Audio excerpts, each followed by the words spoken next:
1450 বছর পূর্বে মুহাম্মদ সাল্লাল্লাহু আলাইহি ওয়াসাল্লাম বলেছেন, যেই সমাজে সুদ এবং জেনা প্রকাশ পাবে, যেই সমাজে সুদ এবং জেনা প্রকাশ পাবে, সেই সমাজের উপরে ভিক্ষে বৃত্তি নেমে আসবে। তাদের অর্থ সম্পদ ধ্বংস হবেই, তাকে একদিন না একদিন ভিক্ষুক হতে হবে। এটা জেনার প্রথম বিপদ। মুহাম্মদ সাল্লাল্লাহু আলাইহি ওয়াসাল্লাম বলেন, আমার উম্মত জেনাকে হালাল মনে করবে। মুহাম্মদ সাল্লাল্লাহু আলাইহি ওয়াসাল্লাম বলেন, আমার উম্মত জেনাকে হালাল মনে করবে। দুঃখজনক কথা, আমরা জেনাকে হালাল মনে করবে, এত বড় পাপকে। জি, আমির রাদিয়াল্লাহু তাআলা আনহু বলেন, রাসূল সাল্লাল্লাহু আলাইহি সাল্লাম বলেছেন, লা ইয়াকুনান্না ফি উম্মতি আকওয়াম ইস্তাহিলুল হিরা ওয়াল হারিরা ওয়াল খামরা ওয়াল মাযিব। অচিরে আমার উম্মতে এমন মানুষ আসছে যারা রেশমি কাপড়কে হালাল মনে করবে, তাদের গায়ে থাকবে সিল্ক জাতীয় জামা, তাদের বাড়িতে থাকবে মখমল জাতীয় চাদর। আমার উম্মত রেশমি কাপড়কে হালাল মনে করবে। 2, আমার উম্মত জেনাকে হালাল মনে করবে। 3, আমার উম্মত মদকে হালাল মনে করবে। 4, আমার উম্মত বাদ্যযন্ত্রকে হালাল মনে করবে। সব দোকানে টিভি, সব মোবাইলে বাদ্যযন্ত্র। কারোর কাছে এটা আর পাপের কাজ নয়, কেউ ভাবে না এটা পাপের কাজ। শুনুন, এই ছেলে, তুমি খুব ধৈর্য ধারণ করে থাকো। আলোচনার শেষের দিক যত যাবে তত গুরুত্বপূর্ণ আলোচনা হবে। তুমি খুব সতর্ক থাকো, যতই কষ্ট হোক। সম্মানিত মুরব্বী, আপনার যতই কষ্ট হোক, আপনাকে আমি কিছু সময়ক্ষণ অপেক্ষা করার জন্য অনুরোধ করছি। আপনি ধৈর্য ধারণ করুন, ইচ্ছা করলে এই সময় বের করা যায় না। মুআয ইবনে জাবাল রাদিয়াল্লাহু তাআলা আনহু বলেন, রাসূল সাল্লাল্লাহু আলাইহি ওয়াসাল্লাম বলেছেন, নেতৃত্ব শুরু হয়েছে নবী দিয়ে, দয়া দিয়ে, তারপরে নেতৃত্ব হবে খলিফা দিয়ে, দয়া দিয়ে, তারপরে নেতৃত্ব হবে জোরজার মুল্লুকতার, তারপরে নেতৃত্ব হবে নেতা। হবেই হবে, সে যে কোনো মূল্যে তাকে হওয়াই লাগবে, যে কোনো মূল্যে। এই শ্রেণীর মানুষদের 5টা পাপের কাজ আছে। 1, ইস্তাহিলুল হারিরা, এরা রেশমি কাপড়কে হালাল মনে করবে। 2, অল ফুরুজা, এরা জেনাকে হালাল মনে করবে। এই বোকা ছেলে, তোমার নেতাকে তুমি চিনো? আর জেনার লাইন লেগে আছে, তুমি দেখো তদন্ত করে। আল্লাহ নবী বলেছেন, আমি অনুবাদক। এসব সমাজের নেতারা জেনাকে হালাল মনে করবে। 3, মদকে হালাল মনে করবে। 4, দেনাম দিনেরা ধনী হয়ে যাবে, ধনী হওয়ার জন্য যে কোনো সাহায্য পাবে। সম্মানিত উপস্থিতি, এই ছেলে থামো। ওই দিক থেকে কোনো মানুষকে এদিকে আসতে দিও না, চলাচল বন্ধ।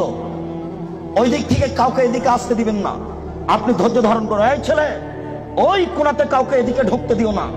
তার মানে যে যাচ্ছে, যতটা মানুষের গায়ে হাত লাগবে বা ধাক্কা লাগবে, সে আমার কথা বুঝতে পারবে না, সে বেখেয়াল হবে।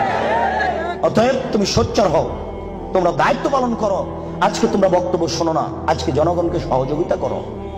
আবু হুরায়রা রাদিয়াল্লাহু তাআলা আনহু বলেন, এতাহারাজুনা তাহারুজাল হিমারে, গাধা যেমন গাভীর সাথে মিলে লজ্জা বুঝে না, ষাঁড় যেমন গাভীর সাথে মিলে লজ্জা জানে না, আমার উম্মত খোলা মাঠে জেনা করবে, লজ্জা বুঝবে না। মুসলিম। গাধা যেমন গাধীর সাথে মিলে লজ্জা বুঝে না, ষাঁড় যেমন খোলা মাঠে মিলে লজ্জা জানে না, মানুষ তেমন খোলা মাঠে জেনা করবে, লজ্জা বুঝবে না। এটা আপনাকে আমি কি দিয়ে বুঝাই, আপনি নিজেই বুঝেন। এই ছেলে, রমনা পার্ক তোমার বাড়ির পাশে, তুমিও সেখানে যাও। ঢাকা বিশ্ববিদ্যালয় তোমার বাড়ির পাশে, তুমি সেখানে যাও। আর ওই কোথায় জিয়াউর রহমান সাহেব মারা গেলেন, হাড়হাড্ডি নিয়ে এসে সংসদ ভবনে পুঁতে দেওয়া হলো।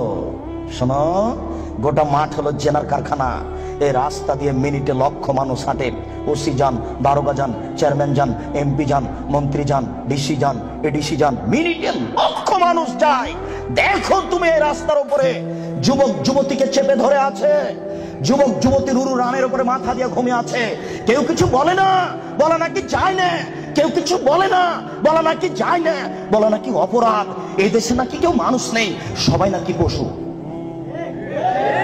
পশু যদি না হয় তাহলে বলে না কেন? জবাব কে দেবে? কাপুরুষ। জবাব তোমাকেই দিতে হবে। কেউ কেন কিছু বলে না। আল্লাহ রাসূল বলেন, আলাইনানে তাজনিনের জিনা হমান নাজর। এই ছেলে, 2 চোখের জিনা হচ্ছে চোখ দিয়ে দেখা। ওয়াল ওজনানের জিনা হওয়াল ইস্তেমাও, 2 কানের জিনা হচ্ছে কান দিয়ে শোনা। ওয়াল ইয়াদ জিনা হাল বাতস, হাতের জিনা হচ্ছে হাত দিয়ে ধরা। আর রিজিল জিনা হাল মাসি, পায়ের জিনা হচ্ছে পা দিয়ে চলা।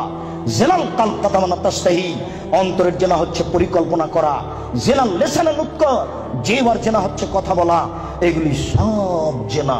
আমি অনুবাদক, হাদিস মুসলিম। এবার তুমি বাঁচো কি করে?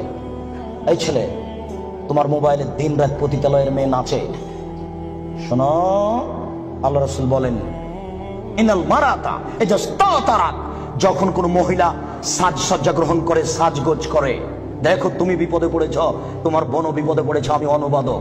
তিনি বলেন যখন কোন মহিলা সাজসজ্জা করে, সাজগোজ করে, ঠোঁটে লিপস্টিক দেয়, পাউডার মাখে, মারাবে মাজলিসিন, তারপরে পুরুষের পাশ দিয়ে হেঁটে যায়, তাই কেদা কেদা জানিয়ে ও ব্যভিচারণী, ও ব্যভিচারণী, ও ব্যভিচারণী।